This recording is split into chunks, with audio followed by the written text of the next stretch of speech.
Shalom semuanya, selamat datang kembali. Nah, pernah nggak sih Anda merasa kayak terjebak gitu di tempat yang salah dan parahnya lagi rasanya dilupain sama semua orang? Hari ini kita bakal menyelami sebuah kisah yang luar biasa banget tentang harapan yang muncul justru di tempat paling gelap, yaitu masa-masa Yusuf di penjara Mesir, seperti yang diceritakan di Kejadian pasal 40. Ini tuh cerita tentang penantian ya, tentang mimpi-mimpi yang bikin bingung, dan yang paling penting, tentang gimana caranya Tuhan itu bekerja di tempat-tempat yang paling nggak kita duga sekalipun.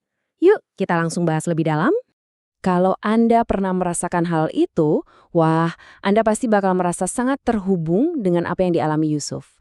Perasaan terisolasi, perasaan dilupakan ini adalah inti dari pergumulannya.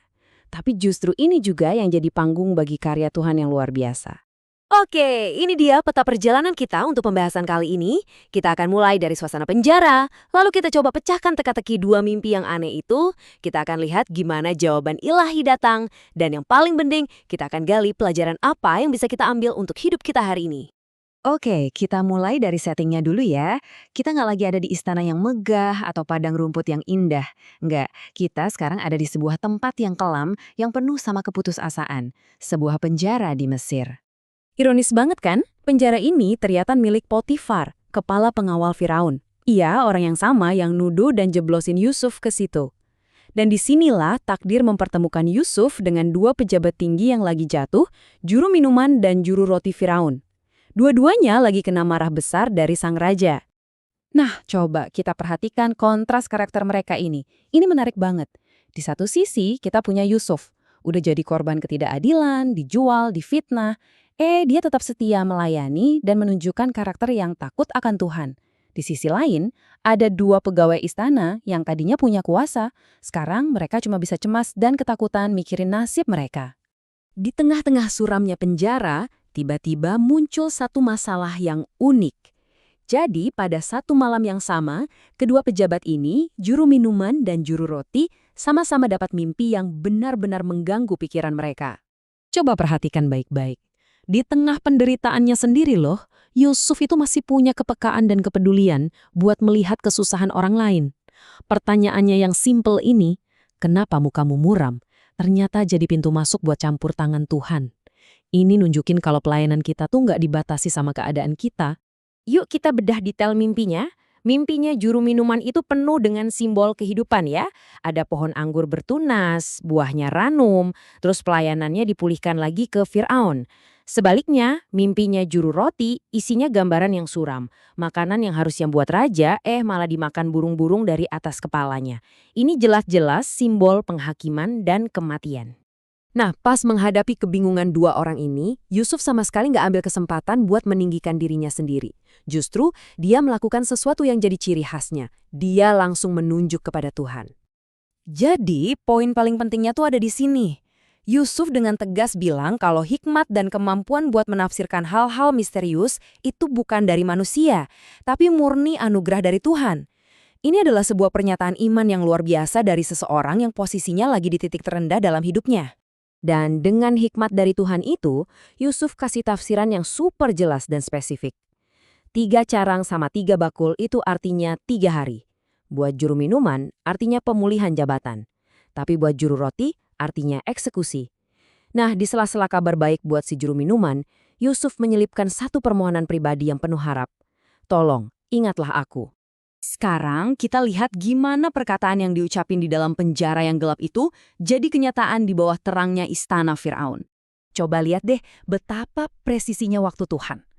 Tepat di hari ketiga, pas hari ulang tahun Firaun, semua yang dikatakan Yusuf terjadi. Persif, juru minuman dipulihkan, juru roti digantung. Firman Tuhan lewat Yusuf itu terbukti sempurna, nggak ada yang meleset. Tapi, nah disinilah ceritanya jadi agak menyedihkan. Janji manusia ternyata rapuh banget ya.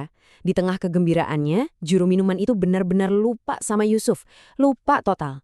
Harapan Yusuf buat segera bebas, ya pupus seketika. Dia kembali sendirian dalam penantiannya. Mungkin kita jadi bertanya-tanya ya, kenapa sih Tuhan membiarkan Yusuf dilupakan? Nah, disinilah kita beralih dari sekedar cerita ke makna teologis yang lebih dalam.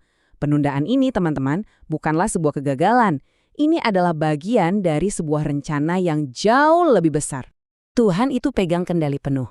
Dia yang kirim mimpi, dia yang kasih tafsiran, dan dia juga yang ngatur waktunya. Yusuf itu perlu nunggu di penjara 2 tahun lagi supaya dia bisa keluar di momen yang paling tepat, yaitu pas Firaun sendiri yang mimpi dan butuh banget juru tafsir. Coba bayangin, kalau juru minuman langsung ingat Yusuf, mungkin Yusuf cuma dibebaskan, bukan diangkat jadi orang nomor 2 di Mesir. Kisah Yusuf ini juga sering dilihat sebagai sebuah tipologi.